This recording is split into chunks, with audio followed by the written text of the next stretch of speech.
So I was watching back the video that I did from when I was talking about my reflection of cop, and I remember hearing how I described the young man as like someone, as it like nature itself was taken and put into this alien space. And I thought, you know what?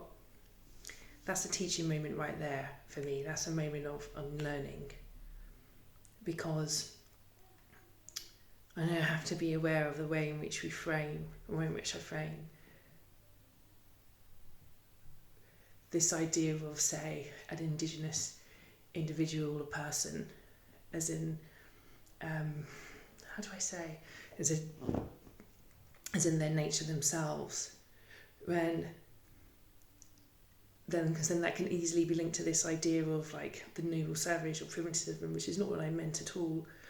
But I realised that's something that I should unpick, and if there's potential or facets of that conception that I need to unlearn, then I should do that. And I also thought maybe I should share it, because there are always so much in the work and different things that I do, or I just think in myself, you have to protect that space of not knowing, but also where you have the capacity to provide the space for yourself to make mistakes, or when you don't know, when you have to find out, or you have to clarify and unlearn and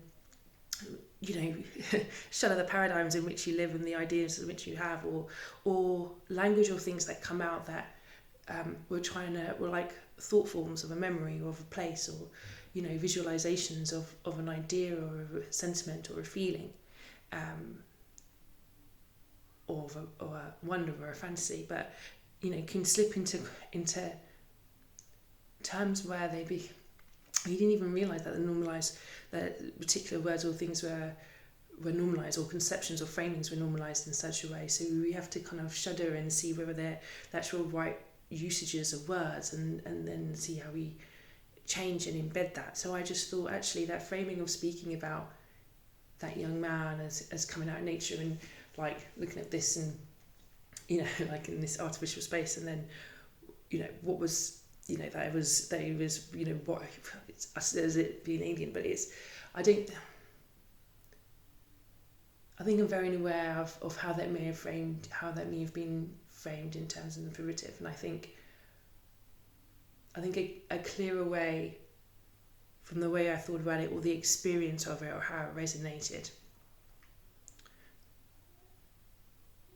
was the artificiality that we have created, or so much of it what we've created, in terms of how the world in which we live means that we're not, say, nature dependent. We are nature dependent, obviously, in many, many ways, but it can feel very much that so many strategies have been taken and are embedded where that isn't the case, or that you can protect yourself from it, for example. So the houses we live in, the fact that you can insulate yourself from the cold, from the rain, from heat, that you have artificial heating in your home, which the young man from Peru was talking about that, like how can you talk about climate change when you have artificial heating in a room? And he was someone that was heated or not by the weather and the elements. If he wanted to be warm, then he put extra layers on, kind of thing. So it was different conceptions of the way in which you engage within your environment, rather than, say, creating a shell or a microcosm around yourself to insulate yourself from all of those environmental factors. So it was the artificiality of the space that we construct, but also, I guess, the consumption that space requires to maintain itself, whether it's your lighting, whether it's your heating, food consumption, the internet, if you're looking at Netflix or anything else. So that was something that I think I wanted to take a moment to unpack. And I think it's also one of those things where I went back to that place when I was in the Peruvian Amazon, when we were trekking through that like primary jungle and stuff with Miguel, and he defined himself as a jungle man, and he would just fade into green space, into just line and leaf, and it was just incredible. And he prided himself on it. He prided in this kind of in the veil of self and nature that he would seem to pass through, and he loved that. I was just so taken, so shocked by it, didn't know what was going on, and I was so incongruous in this environment. Maybe that, in that context, it was me that was the artificial me that maybe was like, the artificial intelligence going into this natural space, and he just found me so comical. Do you know what I mean? With my thick, like, I had bought these military boots because I was so terrified of getting bitten by, like, I don't know, ants like the size of your eyeball, or I don't know, like, snakes or whatever it is, because there's no anti-venom that we brought with us, which, probably wasn't the best idea. But, and, your foot would sink into the mud. Like, you could go up to your ankles, up into your legs, you know what I mean? So I had this idea of encasing my entire foot.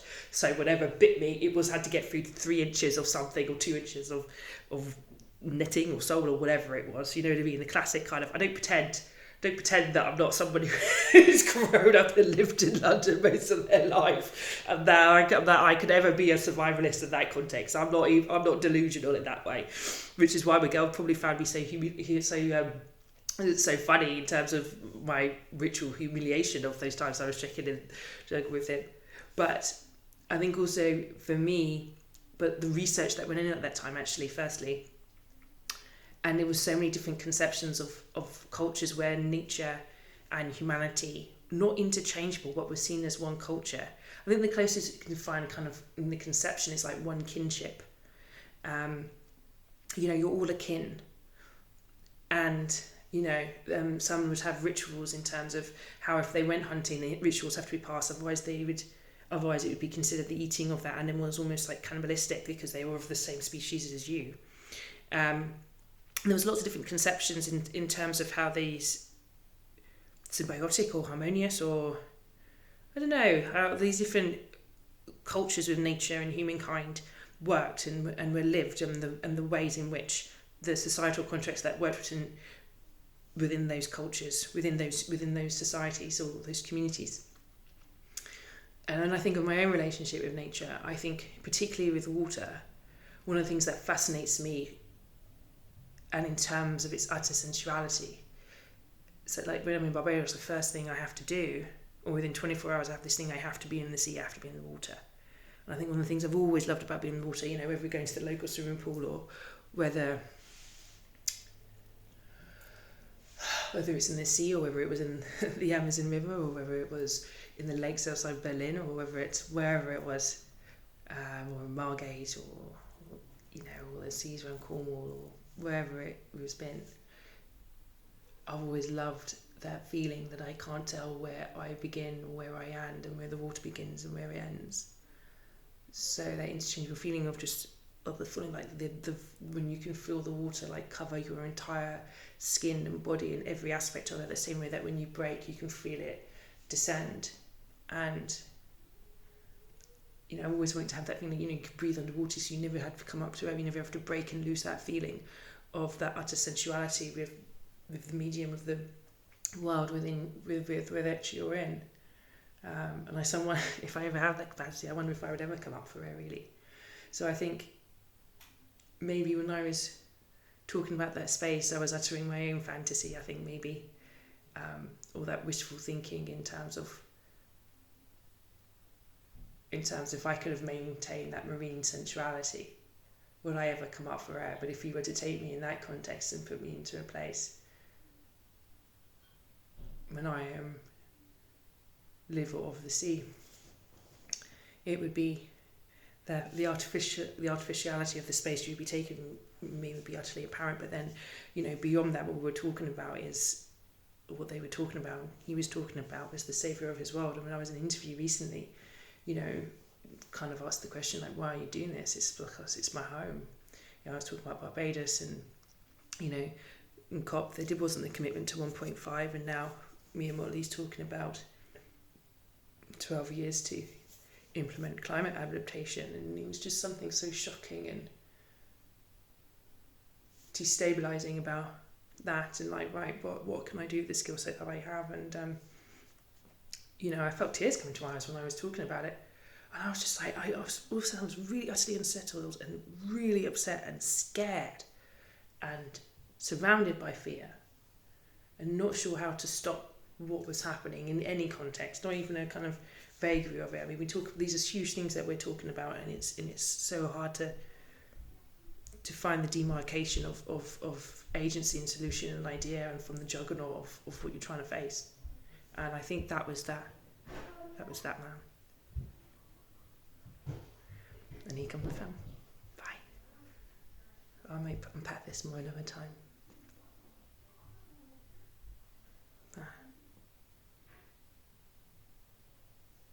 Apologise if I said that on the way. I think I did phrase it in the wrong way. You need to unpack all the parts of it to understand what you were trying to say and what you thought and what you didn't think and feeling and where it came from and the context and envisioned, the words that came out and how that's taken forward. No offence, I meant no offence in any way, but now that I've reframed this or unpacked this, I'll be aware next time of how I speak in that context and learn. Might do this a couple more times to really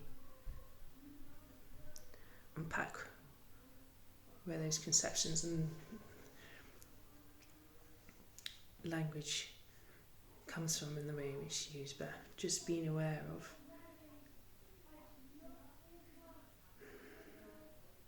how I frame things. Sometimes even, how I frame things. But that coalition was extraordinary. And the struggle of resistance there, the reflection of the indigenous geographies that was at that session, I think of black geographies, the mapping of the terrain of struggle itself. That was what was utterly transcendent and destabilising, fear-inducing, but also a catalyst for something. To identify where I haven't it feels half-hearted to give just sentiment, but it's what I'm trying to take forward is some kind of radical hope, I guess, going back to the first session.